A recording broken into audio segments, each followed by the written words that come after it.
12 gusht. Shpallja e mëshirës. Fjala e Zotit ju drejtua Jonas për herë të dytë duke thënë: "Çohu, shko në Ninive, qyteti i madh, dhe shpalli atij mesazhin që po të urdhëroj." Kështu Jona u ngrit dhe shkoi në Ninive sipas fjalës së Zotit. Jona 3:1-3. Perëndia është perëndi i mundësive të dyta. Jona kishte reaguar duke ju larguar dhe duke ju fshehur thirrjes së Perëndisë për të paralajmëruar Niniven për gjykimin e tij që po vinte. Mirë po kur thirrja erdhi sërish, kësaj here, ai u tregua i shpejt për t'u bindur.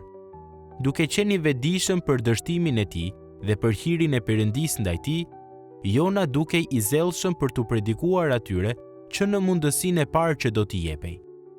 Kur më në fund lexojmë se Jona u bëri thirrje njerëzve që të pendoheshin, mund ta imagjinojmë se sa shumë peshë kishte përjetimi i tij, ndërsa u tregonte për pasojat hyjnore të mosbindjes. Ai u solli një paralajmërim dhe sigurisht që kjo u shoqërua me një dëshmi personale për faktin që Perëndia është i gatshëm dhe i aftë për t'i shpëtuar njerëzit mëkatar edhe nga rrethanat më të skajshme. Edhe pse më vonë Jona do të tregonte se nuk e kishte përqafuar gjerësinë dhe pakufishmërinë e hirit të Perëndisë, Jona 4:1-3, sigurisht që mesazhi që ai u përcolli Niniveasve karakterizohej nga mëshira që Perëndia i kishte treguar atij. Ai të cilit i ishte dhënë një mundësi e dytë përmes sigurimit hyjnor të një peshku të madh, tani po i ofronte një mundësi të dytë, një qyteti me burra dhe gra që ishin larguar prerazi nga Zoti. A i ke kuptuar se Perëndia është perëndi i mundësive të dyta, të treta dhe të katërta? A i ke kuptuar se nuk mund t'ja kalosh dot mëshirës së Perëndisë dhe as t'i njohësh thellësitë e hirit të tij? Nëse e ke kuptuar, sigurisht që do t'ua ofrosh mesazhin në ungjillit të tjerëve. Mënyra se si e bën këtë do të reflektoj mëshirën që ke marrë. Nëse të krishterët t'i ngëllojnë zemërak, të pashpirt dhe legalist, teksa flasin për besimin e tyre, kjo do të thotë që zemrat e tyre nuk janë zbutur mjaftueshëm nga mëshira, hiri dhe dashuria e Perëndisë. Megjithatë, nëse në fjalët dhe veprat e një të krishteri ka një ndjesi mahnitjeje tërheqëse dhe të hijshme të mëshirës së Perëndisë, mund të hamendësoj me siguri që ai ose ajo e ka përjetuar këtë mëshirë.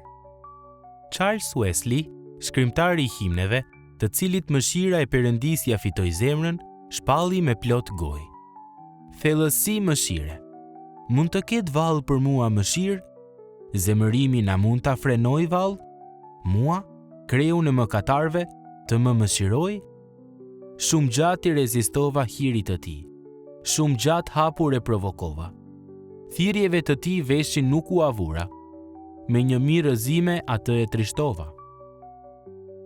Ja ku del shpëtimtari për mua. Krah hapur, vurratat e tij tregon. Perëndia është dashuri. Këtë tani e di. Jezusi qanë, por ende më do."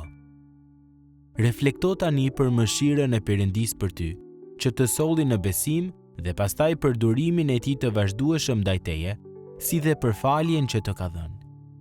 Lëre ndjesinë e mahnitjes për mënyrën se si ai të ka trajtuar, të përshkruaj mënyrën se si ua tregon të tjerëve historinë e dashurisë së tij shpenguese. Nëse njeh dikë, të cilit nuk e arritur t'i tregosh për mëshirën e Perëndisë, ose t'i flisje për këtë kur e kishe mundësinë, lutu tani për një mundësi të dytë, dhe pastaj mos e lër pa e shfrytëzuar.